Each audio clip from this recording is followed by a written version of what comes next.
बंधुओं, सादर अभिवादन। एक प्राचीन पुस्तक मिली है, इलाजुल गुरबा, जो मूलतः फारसी में थी, जिसे असगर अली साहब ने उर्दू में 1860 में तर्जुमा किया। इसी पुस्तक को मुंशी प्यारेलाल जी ने हिंदी में देवनागरी में इसका उल्था किया और इसी पुस्तक के अनुभवों को, साथ ही आयुर्वेद से लिए प्रमुख सिद्धांतों को हमारे कवियों ने और परिष्कृत किया। उन्हीं दोहों को इस पुस्तक में दिया जा रहा है। इस पुस्तक के वस्तुतः 3 अंश हैं।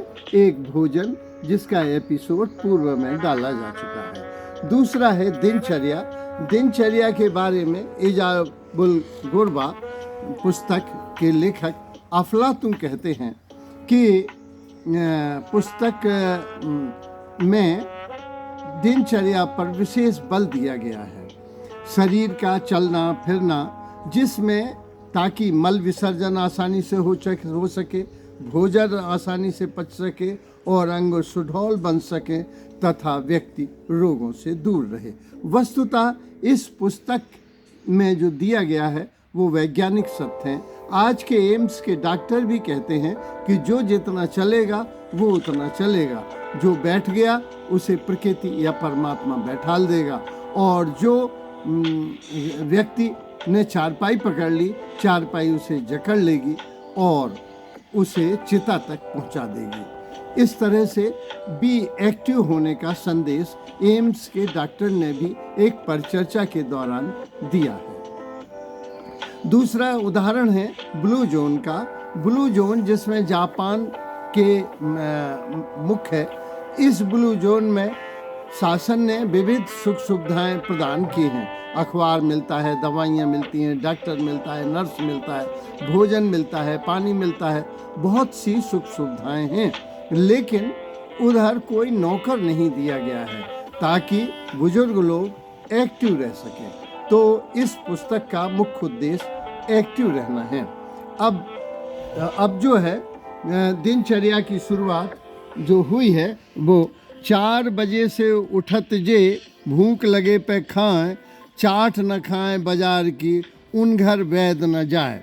इसी तरह से कोई सज्जन प्रात जो प्रतिदिन दौड़ लगाए, हृदय शक्ति स्फूर्ति बढ़े, उम्र अधिक बढ़ जाए। ब्रह्म मुहूर्त हमारे यहाँ हमारे दर्शन में विशेष महत्ता दी गई है कि ब्रह्म मुहूर्त में वे शक्तियाँ सारी जागृत होती हैं जो व्यक्ति जो बनना चाहता है। जिसे विद्वान बनना है वह पढ़े, जिसे पहलवान बनना है वह एक्सरसाइज करे, और जिसे स्वस्थ रहना है वे दौड़े भागे। और पश्चिम के विद्वान भी कहते हैं कि मैंने ऐसा कोई प्रगति करता हुआ मनुष्य नहीं देखा जो प्रातः सो रहा हो। तो प्रातः काल की बहुत महत्ता है लिखी है। आगे है प्रातः काल पानी पिए, दूध पिए निस्माही, छाछ पिए आहार कर, उन घर वैद न जाए। फिर पानी की महत्ता को दिया है। वारी, वारी माने पानी। पानी अजीर्ण में दवा, अजीर्ण में पानी दवा है, जीर्ण में बलदान, और जब स्वस्थ हो व्यक्ति तो उसे बल प्राप्त होता है। भोजन संग अमृत सम, भोजन के संग ये अमृत सम है। ब्याल फेन जिए जान, जो अफीम के साथ ये मृत्यु सदस्य है। इस तरह से पानी की महत्ता बहुत अधिक गाई गई है। हमारे यहाँ भी प्रातः काल आयुर्वेद में भी गर्म जल रिकमेंडेड हुआ है। आगे आओ। सौंठ, पीपर, मिर्च, आरू, कारो नमक मिलाए, भोजन अंत सेवन करे, ताघर वैद न जाए। कुछ सनातन सत्य दिए गए हैं। खड़े हो मत पीजिए शरबत पय और तो, अंडकोश में लाभ हो, कब्ज अपच नहीं हो। तो ये जो है कुछ चीज़ें शाश्वत सिद्धांत दिए गए हैं। अब कुल्ला, कोमल पत्ती नीम की नित उठ जो जन खाए, याद शक्ति प्रतिदिन बढ़े, पेट विकार नसाए। चटनी पत्ती नीम की मले मसूड़े माँ, एक मास सेवन करे खून निकसत नाय। तो इस तरह से जो दातोन बमूल की नित करे मन लाए, 30 मिटे मजबूत हो पायरिया मिट जाए। तो दतून की बड़ी महत्ता दी गई है। आजकल लोग ब्रश कर रहे हैं, पश्चिम के लोगों ने भी बहुत ब्रश किए, किंतु उन सब के दांत समय से पहले विदा हो रहे हैं। ब्रश करने का सही ढंग लोगों को नहीं आता।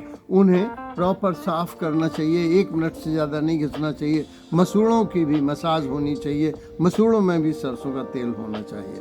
फिर है प्रातःकालीन मालिश की महत्ता। इसको आयुर्वेद में भी मालिश की महत्ता को बताए।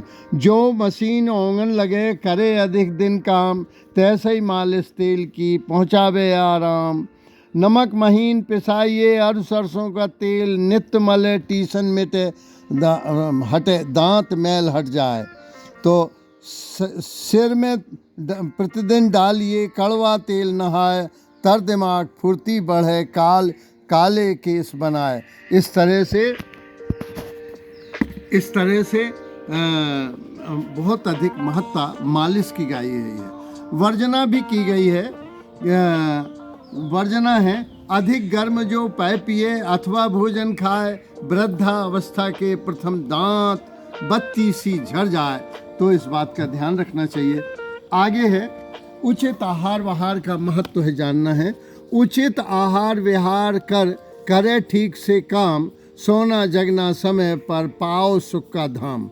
जो समय पर सोते और जागते हैं वे सुख के धाम को प्राप्त होते हैं। तो उचित आहार की महत्ता दी गई है। ऋतुचर्या की बड़ी वैल्यू है। ऋतुचर्या व्रत पालने जो जन रहे उदास, उनको ऋतु रुज घेरते करते स्वास्थ्य विनाश। जो ऋतु का ध्यान रखते हैं, ऋतु के अनुसार दिनचर्या चलते हैं, वे कभी उस ऋतु में भी बीमार नहीं पड़ते। पथ्य न करने वालों को बतलाया गया है। औषधि खाए न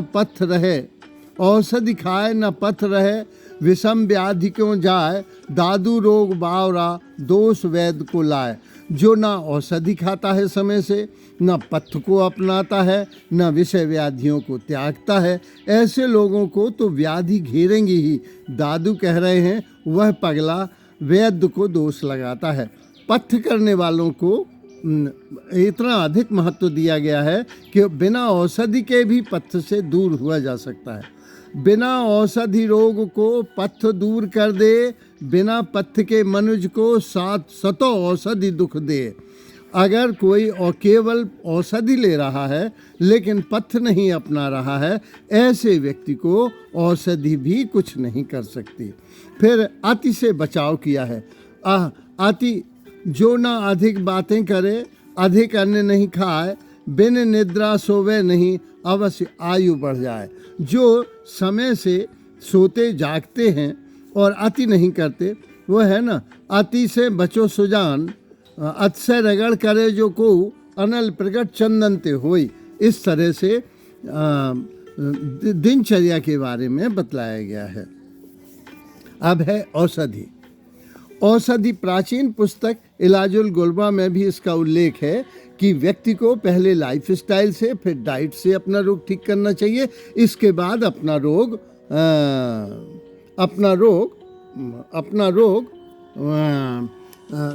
औषधियों का उपयोग तभी करना चाहिए जब रोग डाइट और लाइफ स्टाइल से दूर ना हो। इस पुस्तक में बताया गया है कि पथ्य और अपथ्य से बचो, अपनी प्रकृति को पहचानो, अपना मूल्यांकन खुद करो, अपनी दिनचर्या देखो। कहा भोजन कानि मित्राणि, क्या हमने भोजन किया है, क्या हमारे मित्र हैं, क्या हमारी दिनचर्या रही है, क्या आय व्यय हुआ है, क्या हमने खाया पिया है, कैसे रहे हैं, इस पर हमारा मूल्यांकन होना चाहिए। इस पुस्तक में ये भी दिया गया है। फिर आया कि भोजन, विश्राम और व्यायाम क्या हमने समुचित किया है। इसमें जो निश्चित बताया गया है कि व्यक्ति को चाहिए कि वो श्रद्धा करे। जो दवाई ले रहा है, प्लासिबो इफेक्ट हुआ, प्लासिबो इफेक्ट कहलाता है। 15 लोगों को केवल पानी दिया गया, 15 लोगों को दवाई दी गई, लेकिन जितने लोग पानी से ठीक हुए उतने ही लोग दवाई से ठीक हुए। बताया नहीं गया कि किन को पानी ही दिया गया है, डिस्टिल वाटर दिया गया है, और किन को औषधि दी गई है। तो मंत्र में, ध्वज में, तीर्थ में, औषधि में, वैद्य में अगर श्रद्धा होती है तो औषधियाँ काम करती हैं। फिर है, अब आगे औषधियाँ हैं छोटी छोटी सी, जिसमें आया है सौंठ बमन करे ते कफ मिटे। बमन करने से कफ मिट जाता है। मर्दन मिटे वात, इधर आ जाओ। बमन करे ते कफ मिटे, मर्दन मिटे वात, स्नान किए ते पित्त मिटे, लंघन ते ज्वर जात। तो कफ, बात, पित्त।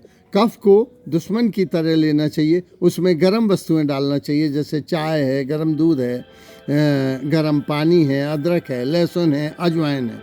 वात को मेहमान की तरह लेना चाहिए कि उसकी मालिश होना चाहिए। और पित्त को दामाद की तरह लेना चाहिए, जैसे जब घर में दामाद आता है तो उसे रबड़ी खिलाई जाती है, हलवा खिलाया जाता है। तो पित्त वाले को हमको तो इनमें तीनों आया है। फिर आया है सौंठ पीपर मिर्च अरु कारो नमक मिलाए, भोजन अंत सेवन करे ताघर वैद न जाए। ये सनातन सिद्धांत दिए गए हैं। इस सौंठ, शक्कर, काली मिर्च, काला नमक मिलाए, नींबू रस चूसिए जो अजीर्णता मिट जाए।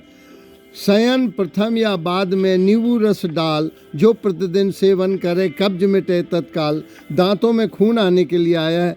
चटनी पत्ती नीम की, मले मसूड़े माह, एक मास सेवन करे खून निकसत ना है। फिर है छिलका ले बादाम का, पुंगी सहित जलाए, नाक मही नमक महीन मिलाए के दांत दे चमकाए। पायरिया रोग के लिए आया है। जो दतून बमूल की, नित्य करे मन लाए, टीस मिटे मजबूत हो पायरिया मिट जाए। फिर आँखों की नेत्र ज्योति के लिए आया है। तेल खटाई मिर्च का, करे मनुज जो त्याग, नेत्र शक्ति प्रतिदिन बढ़े, पाठ होए कंठाग्र। तो नेत्र शक्ति। अगला आया है बाढ़ है काली मिर्च से, नेत्रन ज्योति अपार। काली मिर्च से निस्संदेह ज्योति बढ़ती है, क्योंकि वो एंटीऑक्सीडेंट है। काली मिर्च हुआ, गाजर हुई, सेव हुआ। हड्डी गन्ना हड्डी हेतु जिम, दांतन हेतु अनार। अनार का सेवन करना चाहिए।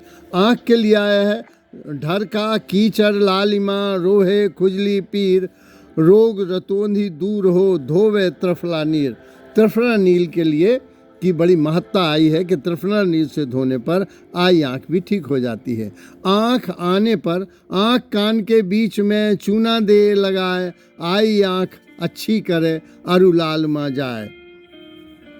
तो इसमें आया है अंत में, और रोग उपजय नहीं, अरु उपजय नहीं जाए, जो त्रिफला के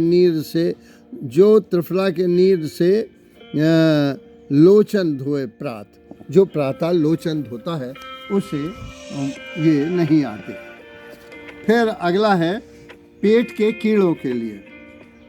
पेट के कीड़ों के लिए आधा तोला मंजन भर, बायवरिंग पिसाए, थोड़े गुड़ के साथ में खाए कीट मिट जाए। भूख बढ़ाने के लिए त्रिफला चूर्ण बनाइए, काला नमक मिलाए, भोजन पीछे फाँकिए, दूनी सुधा बढ़ाए। त्रिफला काला नौन अरु पत्ती ले सनाए, सबे बराबर कूट ले, नींबू रस मिलाए। झरबेरी सी गोलियां घोंट पीस बनाए, 2 गोली सेवन करे, भूख बहुत बढ़ जाए। फिर है आँव की दवा, शक्कर गोंद बमूल की, सौंफ सौंठ संभाग, 4 भाग नित खाइए, हो वे आँव का त्याग। प्रदर रोग के लिए सूखी गुठली आम की, लीजिए मिर्गी निकाल, चूर्ण फाँक पै पीजिए, दूध पीजिए, प्रदर मिटे तत्काल।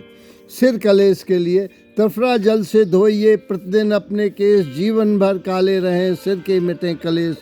खाज खुजली के लिए अरहर दाल जलाए के, दही में लेव मिलाए, पक्की खाज पर ले पिए, देव खाज मिटाए। नींद लाने के लिए। जेह निंद्रा आवे नहीं सो न रहे उदास, भंग भूज तलवा मलय निद्रा आवे पास। इस तरह से बहुत से दोहे हैं जिनको संक्षेप में प्रतिनिधि दोहे व्यक्त किए गए हैं। धन्यवाद।